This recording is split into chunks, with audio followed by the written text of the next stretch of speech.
ദൃശ്യം 3 ഞാനിപ്പോ ജസ്റ്റ് കണ്ടു വന്നതേ ഉള്ളൂ. ഞാൻ ഫസ്റ്റ് ചെയ്യുന്ന കാര്യം ഈ വീഡിയോ എടുക്കുന്ന കേട്ടോ. ആൻഡ് ഞാൻ ആദ്യമായിട്ടാണ് ഒരു മൂവി റിലീസ് ആവുന്നതിന് മുന്നേ തന്നെ ഞാൻ ടിക്കറ്റ് ബുക്ക് ചെയ്യുന്നത്. കാരണം എനിക്കറിയായിരുന്നു എന്തെങ്കിലും ഒന്ന് ഉണ്ടാവും ഇതിനകത്ത്. കാരണം ദൃശ്യം 1ഉം 2ഉം ഒക്കെ അടിപൊളിയായിരുന്നു. അപ്പം 3യില് അതിനെക്കാട്ടിലും ഗംഭീരമായിട്ട് എന്തെങ്കിലുമൊക്കെ ഉണ്ടാവും എന്നുള്ള ഒരു പ്രതീക്ഷയിലാണ് ഞാൻ ഈ ഫിലിം കാണാൻ പോയത്. And it was worth it. കാരണം അത്രയ്ക്കും അടിപൊളിയാണ്. ഞാൻ ഫസ്റ്റ് ടൈം ആയിട്ടാണ് കേട്ടോ ഒരു മൂവി കണ്ടു കഴിഞ്ഞിട്ട് അതിനെക്കുറിച്ച് ഒരു ഒപ്പീനിയൻ പറയുന്നത്. സോ നിങ്ങൾക്ക് മനസ്സിലായി കാണുമല്ലോ അപ്പോഴേ. കാരണം അത്രയ്ക്കും അടിപൊളിയാണ്. മീൻസ് എന്താ പറയാ, ദൃശ്യം 1ന്റെ ആ ഒരു ലെവൽ ഉണ്ടായിരുന്നു കേട്ടോ ഈ ദൃശ്യം 3. എനിക്ക് ദൃശ്യം 2വിനെക്കാട്ടിലും ഇഷ്ടപ്പെട്ടത് ദൃശ്യം 3 ആണ് കേട്ടോ. കാരണം ആ ഒരു ഒരു ഒരു ഇതുണ്ടായിരുന്നു, ഒരു എന്താ പറയാ, അവരുടെ ഒരു ഫാമിലി ബോണ്ടിങ്ങും ആ ഒരു കാര്യങ്ങളൊക്കെ ഈ ഒരു ഫിലിമിൽ കുറച്ചും കൂടി ഒന്ന് കാണിക്കുന്നുണ്ട് കേട്ടോ. ആൻഡ് ഇറ്റ് വാസ് അടിപൊളി അടിപൊളി സിനിമ. നിങ്ങൾ തിയേറ്ററിൽ തന്നെ പോയി കാണണം. കാരണം അതങ്ങനെ കണ്ടില്ലെങ്കിൽ അതൊരു നഷ്ടമായി പോകും. ഇതിൽ എടുത്തു പറയേണ്ടത് നമ്മുടെ ഇതിന്റെ ഡയറക്ടറും റൈറ്ററും ആയിട്ടുള്ള ജീത്തു ജോസഫ് സർ. ഓ, ഹാറ്റ്സ് ഓഫ്. കാരണം എങ്ങനെയാണ് ഇങ്ങനെയൊക്കെ എഴുതാൻ സാധിക്കുന്നത്? എങ്ങനെയാണ്? കാരണം ദൃശ്യം 2 കണ്ടപ്പോൾ നമ്മൾ വിചാരിച്ചു okay, this is the end, ഇതിന്റെ അപ്പുറം ഇനി എന്താ എഴുതാനുള്ളത്, ഇനിയിപ്പോ ഇതിന്റെ അപ്പുറം എന്താണ് ഉള്ളത്. പക്ഷെ ദൃശ്യം 3യുടെ അനൗൺസ്മെന്റ് വന്നപ്പോ തൊട്ട് ഇനി എന്താണ് ഇതിനകത്തുള്ളത്, ഇനി എങ്ങനെ ഇത് നമ്മൾ ചെയ്യും, എങ്ങനെയായിരിക്കും ഇത് ഫുൾ ഓഫ് ചെയ്യാൻ പോണേ എന്നൊക്കെ കുറെ സംശയങ്ങളുണ്ടായിരുന്നു. ആ സംശയങ്ങളൊക്കെ ഈ ദൃശ്യം 3 കണ്ടതോടെ തീർന്നു കേട്ടോ. കാരണം ഇതിനകത്ത് പറയുന്നത് ജോർജ് കുട്ടിയെ മെയിൻ ആയിട്ട് ഫോക്കസ് ചെയ്തിട്ടാണ്. ജോർജ് കുട്ടിയുടെ ആ ഒരു മാനസിക സ്ഥിതിയും ഒക്കെയുള്ള സംഭവം. സ്പോയിലേഴ്സ് ഇല്ല, ഞാൻ ഒരു സ്പോയിലറും പറയുന്നില്ല. നിങ്ങൾ തിയേറ്ററിൽ തന്നെ പോയി കാണണം കേട്ടോ. കാരണം ഫിലിം അത്രയും കഷ്ടപ്പെട്ടെടുക്കുന്ന ഒരു കാര്യമാണ്. എത്രയോ ആൾക്കാരുടെ കഷ്ടപ്പാടും ബുദ്ധിമുട്ടും കൊണ്ടാണ് ഈ ഒരു ഫിലിം റിലീസ് ആവുന്നത്. അപ്പൊ അത് നമ്മൾ സ്പോയിലേഴ്സ് എല്ലാം പറഞ്ഞ് അത് നശിപ്പിക്കേണ്ട ആവശ്യമില്ല. സോ അതിനകത്ത് പ്രത്യേകിച്ച് ഞാൻ കാര്യങ്ങളായിട്ടൊന്നും പറയുന്നില്ല. പക്ഷെ അതിനകത്ത് ഓരോ ക്യാരക്ടേഴ്സ്, ജോർജ് കുട്ടി എന്ന് പറഞ്ഞൊരു ക്യാരക്ടർ, എന്താണ് പുള്ളി എന്ന് ഇപ്പോഴും ഒരു പിടുത്തവും കിട്ടാത്ത ഒരു ക്യാരക്ടറാണ്.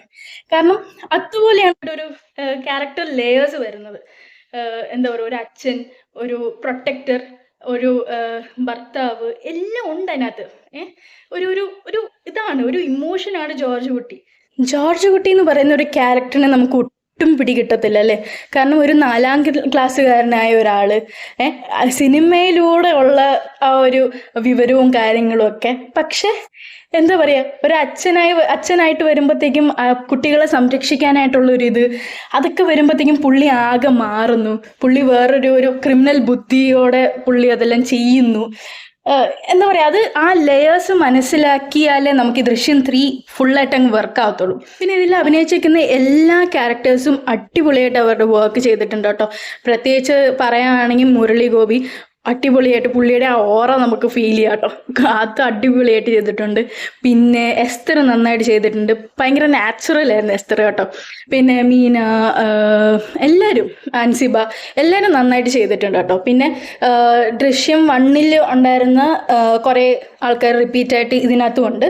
സോ അതും നമുക്കറിയുന്ന ആൾക്കാരായതുകൊണ്ട് എല്ലാം നല്ലതായിട്ട് ചെയ്തിട്ടുണ്ട്. എല്ലാവരുടെയും ക്യാരക്ടേഴ്സൊക്കെ അടിപൊളിയായിട്ട് ചെയ്തിട്ടുണ്ട്. അവരുടെ റോളൊക്കെ അടിപൊളി.